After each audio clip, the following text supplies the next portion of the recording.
Boa noite a todos. É, eu sou o Fausto, da empresa Minasfar. Hoje, 5 de outubro, nós convidamos o Dr. Pedro Osório. Dr. Pedro Osório é cirurgião geral, ele atua no Hospital Horizonte, atua também no Hospital Mater Dei, e hoje ele nos vai abrilhantar com a aula de quimioembolização de tumores hepáticos, técnicas e indicações. E tenhamos todos uma boa aula, e é com o senhor, doutor Pedro. Obrigado mais uma vez pela presença. Obrigado, Fausto. Vou compartilhar aqui. Vocês estão vendo minha tela? Estamos. A qualquer momento, se der algum problema de transmissão, alguma coisa, vocês me avisam, por favor. Gente, boa noite. Então, eu sou o Pedro, sou cirurgião geral, atuo há muito tempo já nessa área de intervenção hepática também percutânea, fazendo quimioembolização e drenagem biliar percutânea. O pessoal da hemodinâmica também. E eu vim falar um pouquinho sobre quimioembolização dos tumores hepáticos, sejam eles primários ou metastáticos, né? Tratamento das lesões hepáticas, a gente tem inúmeros tratamentos hoje. Antigamente a gente falava só na ressecção cirúrgica, né? Posteriormente passou a falar no transplante. Hoje já tem algumas técnicas percutâneas para tratamento das lesões, seja ablação por radiofrequência, micro-ondas, a alcoolização também percutânea. Essas técnicas o HFU e o LIT também são técnicas pouco difundidas, mas existem também. E o que a gente vai falar basicamente aqui do TACE, né, que é a quimioembolização, seja ela a convencional, que a gente chama de CTACE, né, o Common TACE, e a quimioembolização com os fármacos diluídos em microesferas carregáveis, que é basicamente a gente chama de DEB-TACE, né, DEB de Drug Eluting Beads, né. Além dessa quimioembolização, a gente ainda tem o CIRT ou TARI, né, que é a radioembolização, né, não confundir com radiofrequência, muita gente confunde às vezes, mas a radioembolização basicamente seria a quimioembolização carreando como se fosse uma braquiterapia, né. E temos também tratamento medicamentoso, seja ele quimioterapia tradicional, ou hoje em dia a gente fala muito em imunoterapia também, né, principalmente no hepatocarcinoma, a gente está cada vez mais vendo muitas drogas novas lançando aí nos últimos 2, 3 anos, tem muita terapia nova, e também para, por exemplo, os tumores metastáticos neuroendócrinos, a gente vê os análogos somatostatina, então temos muito tratamento e, obviamente, o melhor tratamento clínico também, que, infelizmente, várias vezes é o que a gente vai ter para o paciente. Começando, então, o que é a quimioembolização? A embolização é um procedimento não cirúrgico, minimamente invasivo, que visa ocluir um vaso sanguíneo com um agente embólico, para reduzir o suprimento sanguíneo ali e causar uma isquemia ou necrose do tumor. A quimioembolização é basicamente combinar a embolização com quimioterapia.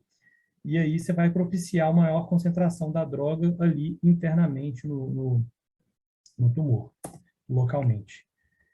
Indicações para isso, tanto no tumor primário quanto também nas metas, seria principalmente auxiliar a ressecabilidade, alguns tumores com ressecabilidade borderline, né, pegando muito próximo de pedículo e tudo. Terapia adjuvante, a gente sempre é muito comum associar a quimioembolização com uma radiofrequência posterior, ou seja, a alcoolização percutânea ou micro-ondas também, né? A gente pode reduzir lesão irressecável, grande, sintomática. O paciente está com um tumor muito grande, sintomático, ali, comprimindo, invadindo o diafragma, por exemplo. A gente pode reduzir isso e melhorar o sintoma do paciente, ou comprimindo o estômago, né? Controle de síndrome carcinoide nos tumores neuroendócrinos é uma grande indicação nossa. Tratamento local de tumores que não tem muita opção de tratamento sistêmico, né? Por exemplo, melanoma uveal, né? Um melanoma uveal tem pouquíssimo tratamento disponível para ele, para não falar nenhum. E a quimioembolização, ele é uma metástase hipervascular que às vezes a gente tem uma ótima resposta com a quimioembolização do melanoma uveal. Claro, quando a gente fala aí de oligometástase, né? Possibilidade de associação de múltiplas técnicas com quimioterapia e ou cirurgia, né? A gente pode associar aí radiofrequência, microquimioembolização, cirurgia, vou mostrar casos adiante, e resgatar pacientes com progressão de doença em QT, né? Às vezes você está ali com uma oligometástase que está progredindo em quimioterapia, às vezes você faz uma quimioembolização e resgata esse paciente ali para um posterior tratamento adequado.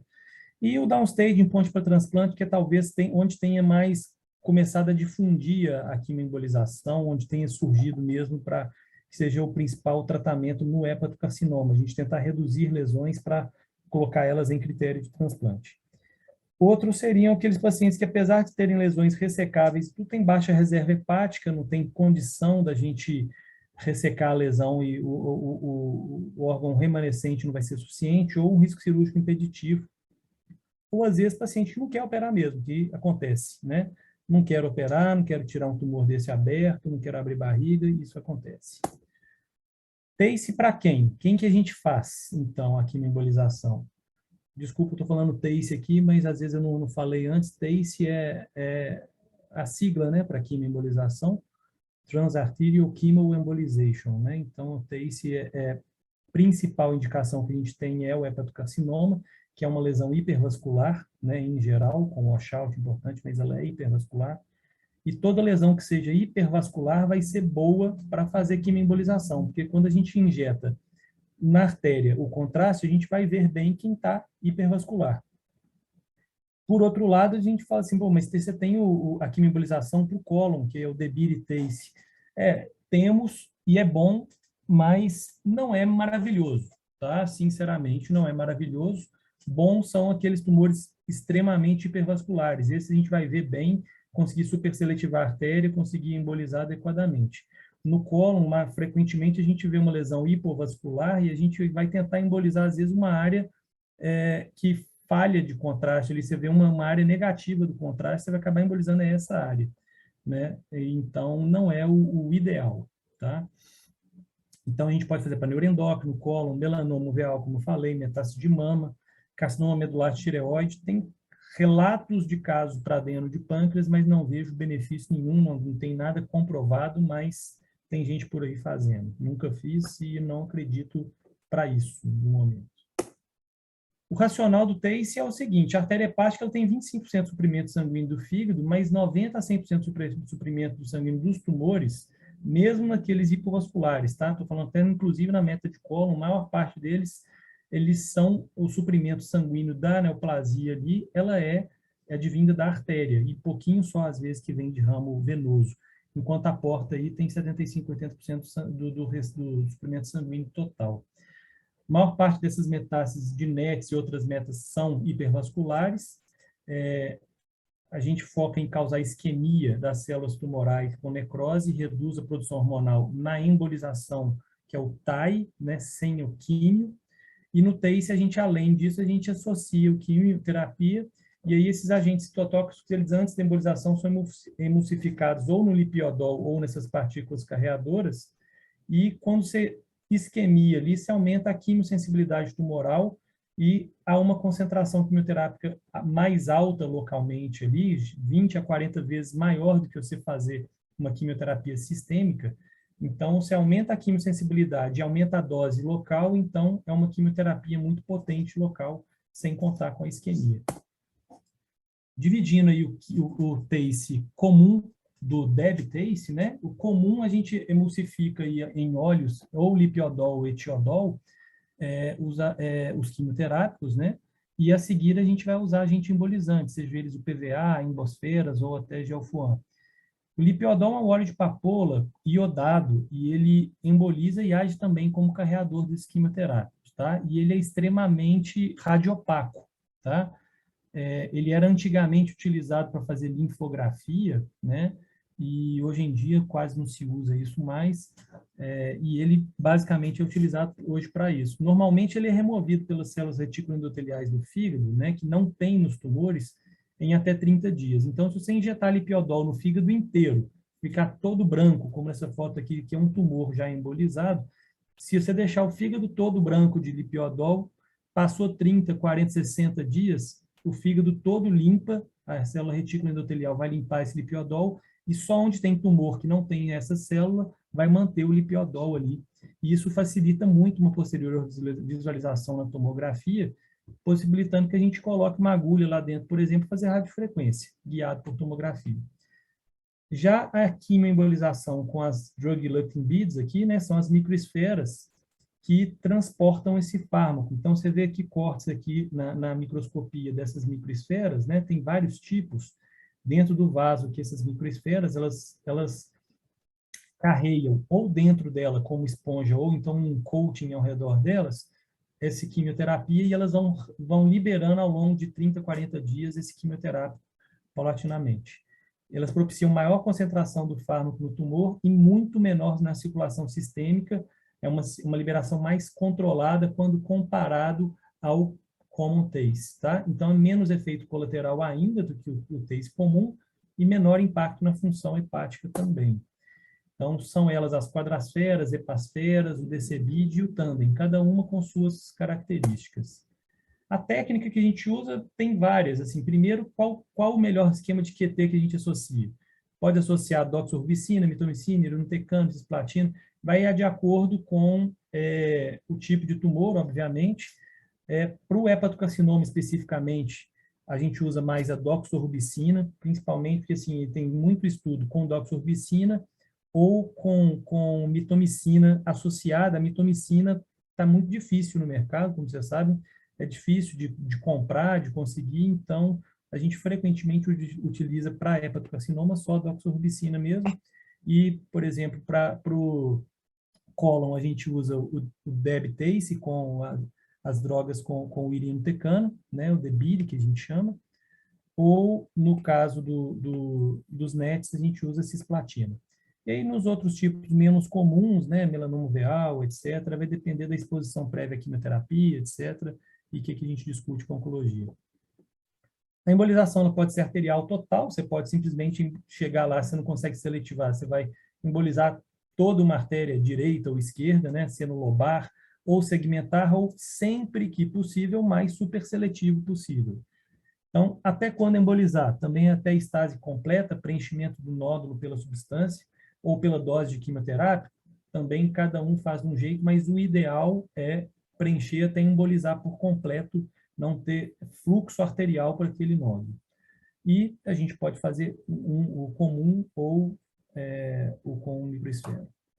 Bom, basicamente, eu vou começar aqui em ordem, aqui, só para mostrar, isso aqui é um catéter, né, 5 frentes. A gente começa a injeção aqui do contraste, vai começando a diagnosticar um nódulo aqui. Ué, não está passando aqui. Engraçado, só vai passar esse vídeo aqui, mas basicamente, ó, a gente está injetando aqui a artéria hepática direita, a artéria hepática esquerda. Então, tem um nódulo muito grande aqui no segmento 6, pegando um pedacinho do 5, né? Então, a gente vê ele todo arterializado aqui, muita arterialização nesse nódulo, né? Esse paciente aqui, esse nódulo aqui era um nódulo único de 7 centímetros, foi para quimioembolização, seguiu com transplante depois. A gente tem sempre atenção a alterações anatômicas que são comuns, você vê aqui a gente está no tronco celíaco, a artéria esplênica aqui. Aqui esse paciente emerge aqui uma artéria hepática direita, direto lá do tronco, indo para cá, e aqui uma artéria hepática esquerda, que sai a gastrodenal, e a esquerda dela, são totalmente separadas, lá no tronco, lá de trás. E com pseudonerismas muito grandes aqui na direita. Né? Então, aqui, por exemplo, um tumor que a gente, lá em cima, aqui no diafragma, no lobo direito, e ele não era irrigado pela artéria direita, era irrigado por uma artéria frênica, vindo direto às lombares. Então, a gente tem sempre que procurar estar atento a essas alterações anatômicas, né? Paliação, a gente pode acontecer também em paciente com múltiplos nódulos aqui, a gente vai injetar mais troncular mesmo aqui na artéria para dar uma murchada nesses nódulos múltiplos aqui mesmo, como se fosse uma quimioterapia mesmo intraarterial, né? E seguindo, então, para exemplificar, um paciente aqui com uma cirrose, sem cirrose, performance status 0, mas com uma disceratose congênita e bronquiectasia grave, depiocídio com múltiplas infecções pulmonares, 3 nódulos hepáticos, que esse paciente não tinha condição de ir para uma hepatectomia por conta de intubação mesmo, etc. Esse procedimento acabou sendo feito sob sedação e local, né, que é uma possibilidade de ser feito com anestesia local ali na coxa e uma sedação. Então, foi feita quimioembolização para esse paciente, a gente localizou as 3 lesões, foram embolizadas com lipiodol para depois fazer radiofrequência. Sempre a gente faz uma esplenoportografia, a gente injeta na artéria mesentérica, contraste, para depois fazer o refluxo de sangue subindo pela veia porta. A gente não tem como injetar direto na porta, né, só indiretamente. Então, a gente tem que ver se tem fluxo adequado para o fígado pela porta antes de embolizar, e depois seguimos com as embolizações, né? Então, a gente injeta aqui na fase arterial, começa a injetar, você vê os nódulos aí ficando bem pretinhos, a gente vê que cada vez mais passa com um microcatéter e vai super seletivando a artéria até chegar na pontinha do nódulo mesmo, né? E conseguir injetar lá na bordinha do nódulo mesmo, deixando ele totalmente repleto aqui de lipiodol com quimioterápico. Então, esse nódulo depois fica branco, branco, branco desse jeito aqui, que era aquele ali. Esse aqui tem um pouquinho menor retenção de lipiodol, mas também dá para ver bem nessa tomografia, né? Então, facilitou bem para a gente fazer essas radiofrequências. Como contraindicação principal, obstrução biliar ou colangite. Por quê? Porque a artéria hepática ela irriga principalmente a via biliar, né? Então, se já tem um paciente que tem colangite frequente ou alguma obstrução biliar, e tem uma via biliar colonizada, e você vai obstruir a artéria ali, então você tem um elevado risco ali de abscesso hepático, assim como nas derivações bilidigestivas, né? Que o intestino já está ali conectado ali, tem uma colonização importante da via biliar, e você pode ter essa complicação de abscesso hepático. Então, não é uma contraindicação absoluta, mas sempre está mais atento, né? E as contraindicações que são próprias aí da própria angiografia, né? Com alergia de contraste, insuficiência renal, etc. No hepatocarcinoma especificamente, além daquilo que a gente falou, das lesões ressecáveis, grandes sintomáticas, etc., a gente pode fazer para recorrência pós-ressecção, para prolongar a sobrevida do paciente naqueles irressecáveis ou multinodulares, né? Isso é bem documentado, já que a gente pode, no HCC irressecável, tentar só reduzir a lesão, controlar mesmo a lesão ao longo do tempo, né? Tem paciente seguido aí por mais de 3, 5 anos, com lesãozinha que a gente vai lá de ano em ano, faz uma quimioembolização nele, murcha um pouquinho, ela volta a ficar mais hipervascular, a gente faz de novo, e vai acompanhando ao longo do tempo. E a ponte para o transplante, a gente evita a progressão da doença e perda dos critérios desse transplante, né? Que é evitar o dropout, enquanto não sai o órgão não sai para o paciente. Então, ele tem lá 2 nódulozinhos dentro do critério de Milão, a gente vai lá pegar aqueles 2 nódulozinhos de 3 centímetros, fazer a quimioembolização nele para ele não progredir para cima de 3 e sair do critério. Ou para você reduzir o risco de invasão vascular, ou o downstaging propriamente dito, que o nódulo já tem mais de 5 centímetros, então vamos trazer ele para baixo de 5 centímetros para ele entrar no critério, né, para não sair. Né? Então, essa seria a ponte para o transplante.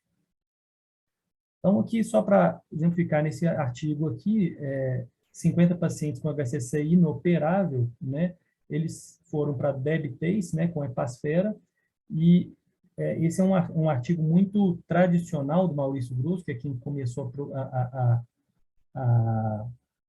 a publicar muito sobre isso já há muitos anos. Então, um artigo de 2008 mostrando que a resposta objetiva da quimioembolização aqui foi de beirando 80%, né? Então, 56%, 50% de resposta completa em 6 meses e 26% de parcial. Somando as duas aqui, 78% de resposta objetiva. E progrediu em 21%. Então, uma resposta objetiva de 77,4%, é muito boa essa resposta, né? Esse é um dos primeiros protocolos aqui do BCLC, mostrando que os pacientes com hepatocarcinoma estadio B eram os adequados para ir para a quimioembolização. Isso até nos mais novos a gente persiste mais ou menos por aí, com algumas leves mudanças. E no ISO eles falam exatamente que é isso. Os guidelines do ISO, que é a Associação Europeia, né, dos estudos de fígado, fala que é o BCLC-B multinodular assintomático, seriam aqueles adequados, e que o uso das microesferas carregáveis tem uma resposta similar ao você não utilizar essas microesferas, mas com muito menos eventos adversos sistêmicos, né? e que não deve ser feito naqueles pacientes com doença hepática descompensada. E é exatamente isso que mostra nesse artigo aqui, comparando a quimioembolização padrão no controle com as microesferas carregáveis. Você vê que a alteração de transaminases é muito diferente entre um e outro, né?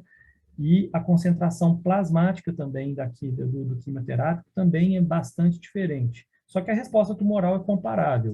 Então, o que muda entre um e outro é basicamente essa questão da toxicidade. Eu digo isso porque às vezes a gente costuma até falar muito mal não tem microesfera liberando, porque, por exemplo, que a gente no nosso meio, o Unimed, né? A Unimed não libera microesfera, né? Então outros convênios liberam, é tudo Unimed não libera, ela não tem no rol, então fica a critério do convênio liberar. E a Unimed não libera essa microesfera, então a gente acaba fazendo com lipiodol mais PVA, mas a resposta é igual, tá? Mas quando a gente tem disponível a microesfera, a gente acaba fazendo a microesfera, se você não quiser, obviamente, fazer uma radiofrequência a seguir, porque se quiser fazer radiofrequência guiada por tomo, o lipiodol é ainda melhor. Apesar de mais barato, ele é melhor. Complicações no sítio de punção, né, hematoma, pseudoneurismo, biliomas e abscesso no local onde necrosou o tumor, necrose hepática levando à insuficiência, né, pode acontecer. Se a gente pega a artéria císticazinha, ramo da direita ali, pode dar uma colecistite química que é dificílimo de tratar e tem que ser, às vezes tem que ir para colecistectomia, né, e nós estamos falando, muitas vezes, de paciente que é cirrótico, grave, que não está indo para cirurgia exatamente pelo risco cirúrgico e acaba tendo que operar por causa de uma colecistite química. Mas pode acontecer, é raro, mas pode acontecer. E naqueles pacientes que têm shunt intratumoral também, a gente tem que ter muito cuidado, que a gente, shunts muito grandes, arteriovenosos, podem ser embolizados, você pode embolizar o pulmão do paciente, né, com quimioterapia ou com os embolizantes, com as microesferas embolizantes também. Síndrome pós-embolização ocorre até 60% dos pacientes, que seria náusea, vômito, dor abdominal e febre baixa na primeira semana. Mas está bem relacionado com a superseletivação também dos tumores. Você consegue ser bem superseletivo nessa embolização, você vai ter bem menor índice de síndrome. Falando dos NETs, eles são tumores que têm assim, uma sobrevida muito melhor do que o resto, né, essas metástases de NET. E quando nós estamos falando das metástases, piora muito a qualidade de vida, especialmente naqueles que têm a síndrome carcinoide, né? O prognóstico vai depender da localização do primário, né? Nos de foco pancreático são piores, né? O índice de KI67, obviamente. E foi surgindo ao longo do tempo, além da cirurgia, foi surgindo outros tratamentos, além da análogo de somatostatina, a quimioembolização ou a radioembolização. Especialmente para os NET G1 ou G2, está muito bem documentado para controle de crescimento tumoral, quando você tem um burden tumoral muito alto ou há uma progressão, e nas síndromes secretoras, quando se falha os análogos de somatostatina. Então, mais uma vez, qual o melhor esquema de QT? A maior parte das vezes a gente usa o cisplatina aqui, no caso dos NETs, né? Nesse estudo, mostrou que metade desses pacientes que vão para a ressecção cirúrgica com as metástases de neuroendócrino tem envolvimento microscópico difuso, que a gente deveria selecionar melhor isso. E que principalmente os bilobares não seriam bons candidatos cirúrgicos. Então, talvez a gente deveria pensar mais nessa área de quimioembolização para eles. E o TACE pode ser mais eficaz que a embolização sem o quimioterápico no pancreático, né, na meta pancreático, mas não naqueles de intestino delgado. Isso é uma coisa bem controversa de associar ou não quimioterápico quando se trata de metástases de NET intestinal, né, do midgut. E aqui, esse estudo confirma essa mesma coisa, que os PNETs a gente tem que fazer TACE. Já nos carcinóides de midguts, a gente possivelmente faz TACE, que tem maior toxicidade. Se a gente pensar que o paciente não dá conta daquilo, a gente está autorizado a não fazer o quimioterápico, fazer só a embolização. Então, você joga lipiodol ou não e emboliza a seguir com uma esfera, né, o PVA ou embosfera, né, Mais um caso aqui que mostra que melhora clínica e resposta tumoral tem até 95% dos pacientes de NET. Então, a resposta para NET é muito alta, né? Você vê que antes do TACE aqui, a captação aqui muito grande no PET e simplesmente some depois, né? Após o TACE. Então, muito importante para os NETs. Deixa eu ver se não tem. Aqui só mais artigos mostrando a mesma coisa, todos eles dão uma resposta de até 100% para os NETs, né? Resposta de imagem de 25 a 95% e de sintomas de até 100%. Então, é uma resposta muito, muito boa em todas as médias de estudos aqui, e a gente tem que incentivar mais essas quimioembolizações para metástase de NET.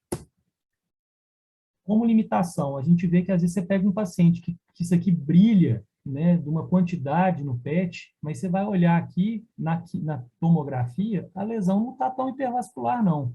E para achar uma lesãozinha dessa aqui de 1 ponto pouquinho centímetros aqui na arteriografia, às vezes não é tão fácil também, a gente precisa acabar embolizando o segmento aqui que o nódulo está, que a gente sabe que está ali naquele segmento, a gente faz uma embolização segmentar, se não achar. Síndrome carcinoide, então. Esse paciente, 69 anos, NET-G1 delgado, funcional estadio 4, tomando sandostatina a cada 28 dias, passou para 21 dias nos últimos 2 anos, mantendo o 5-HI ao redor de 20, com flushing, mas sem diarreia, e o PET com galho 68 com a doença extensa, mais restrita ao fígado. Então, esse paciente aqui com lesões de até 70 milímetros, a gente foi optado aqui, como eu falei, né, a atividade de PET é diferente de hipervascularização, né, vocês estão vendo aqui que um PET que capta aqui com fluxo de 57, mas ele não tem materialização muito grande nesse lugar, né? Então, não é uma lesão hipervascular assim. Mas ainda assim, a gente pensou na quimioembolização, que a gente vai lá e ainda acha, apesar de não ficar pretinho com muito vaso dentro, o contorno do tumor a gente está conseguindo identificar bem. E aqui várias outras lesões pequenininhas pretinhas. A gente embolizando aqui com lipiodol fazendo uma estase já grande em toda essa área aqui no lobo direito, onde a gente injetou, com queda dos níveis de 5-HI.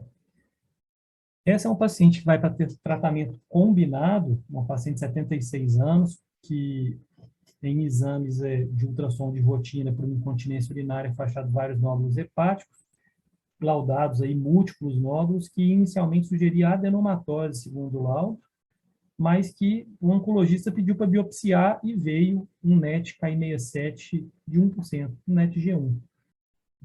Foi inicialmente iniciado sandostatina para esse paciente, o octoscan confirma aí captação anômala no parênquima hepático, com lesão de até 100 milímetros, e essa paciente foi iniciada sandostatina e as lesões se mantiveram estáveis. Foi optado por tratamento cirúrgico, então eu operei essa paciente, foi em 2018, fevereiro de 2018, uma trissegmentectomia hepática esquerda, um tumor muito volumoso aqui, né, esse de 100 milímetros, com outro nódulo pediculado aqui de 70 milímetros, associado a várias radiofrequências no intraoperatório, com uma evolução muito boa com alta no CSTPO. Então, uma trissegmentectomia esquerda, com radiofrequência e enucleações de nódulos, mas que na evolução teve um nódulozinho que ficou para trás aqui, de 18 milímetros, depois ele passou para 8, depois para 7, era nódulo residual, era recidiva. Acabou que em outubro de 2019, esse nódulo ficou mais hipervascular e cresceu um pouquinho. E a gente foi para a quimioembolização. Então, mais uma vez, um resgate com quimioembolização, foi feito já em 2020. Então, a gente conseguiu achar o nódulozinho que vai ficar essa manchinha preta aqui, ó. A gente consegue ir bem lá na frente e achar aqui. Vocês veem que o ramo arterial que vem para ele é muito, muito fino. Então, acaba que a gente não conseguiu super seletivar lá na frente, mas peguei o ramo dele aqui na saidinha do ramo. Então, a gente começou a injetar daqui, pegamos aqui todo esse nódulo inteiro, ficou repleto do lipiodol aqui, um pouco para mais aqui o segmento, né, ao redor dele. E já não tem mais você injeta e não vai tem um stop do contraste aqui nessa área. Ó. Ele não chega até o nódulo mais o contraste.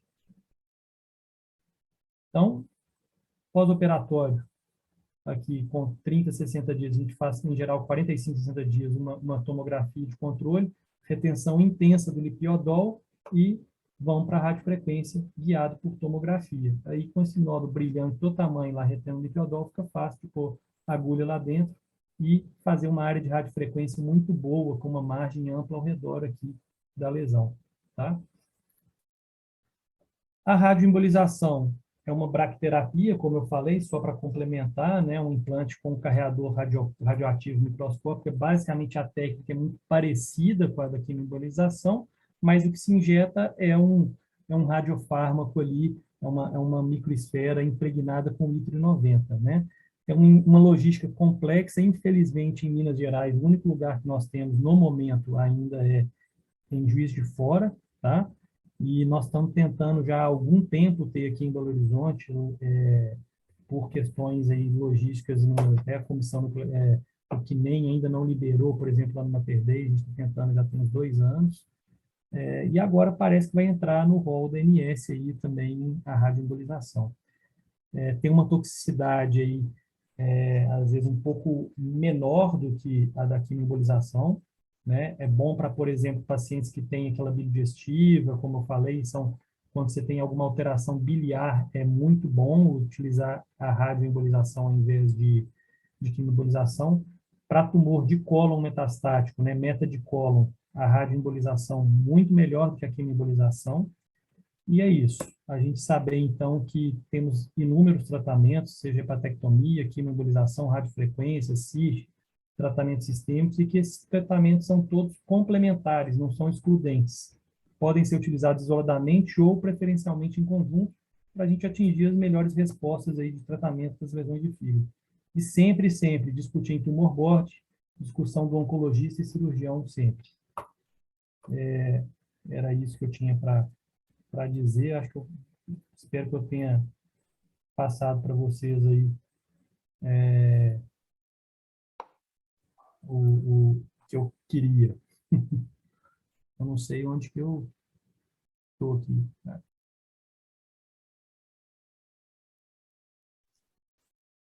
É isso, gente. Se alguém tiver alguma dúvida, quiser fazer alguma pergunta, estou à disposição. Muito boa aula, doutor. Muito boa mesmo.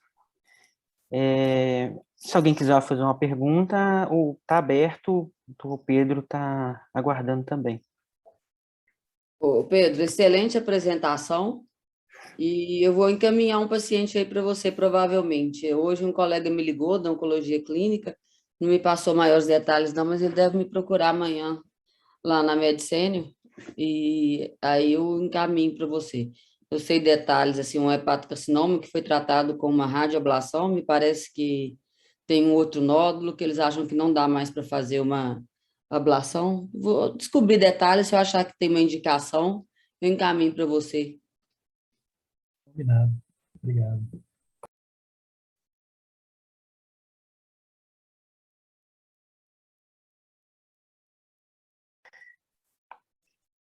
Mais alguém tem alguma pergunta? Acho assim, o tema é tão complexo, né, doutor Pedro, que assusta, né, para a gente fazer pergunta, né? Ô Pedro, você está me ouvindo? É Bruno Rig, tudo bom? Fala, Brunão. Beleza. Bom, depois de hepatectomia, você pode embolizar ou seria contraindicação?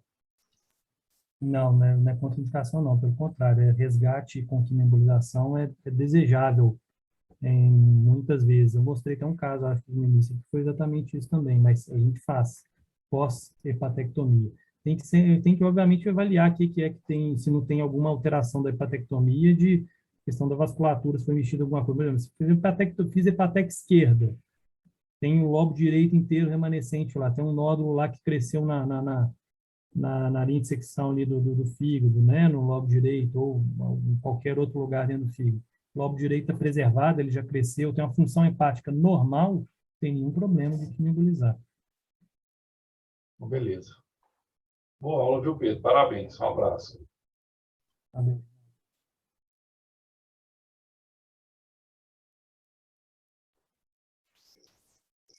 Mais alguém? Uma pergunta?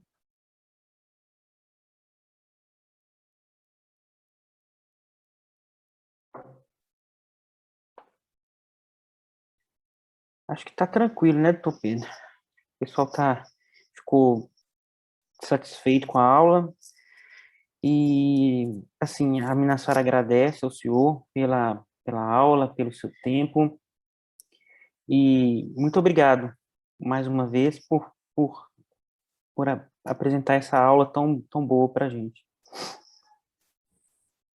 Agradeço. Não, aula perfeito. Obrigado, hein, tio Pedro. De verdade mesmo. Dá até saudade de entrar nessa quimiobilização. Essa Depatec 2018 eu tava nela. Eu lembro bem dessa cirurgia mesmo. também. Você sabe que eu não estou lembrado o nome da paciente aqui, Rom, mas eu lembro que você estava nela.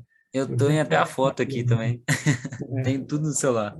E eu lembro que ela saiu até bem, depois foi embora rápido para casa, depois estava discutindo até na reunião do Mater sobre o resgate, fazer a quimio, e saiu bem pelo visto. Fiquei feliz de ver isso aí. Ótimo. Obrigado mais uma vez pelo convite, tá, gente? Nada, a gente que agradece, Pedro. Sensacional, como sempre. Depois a gente te chama de novo. Isso que eu ia falar, doutora, primeira de várias, né?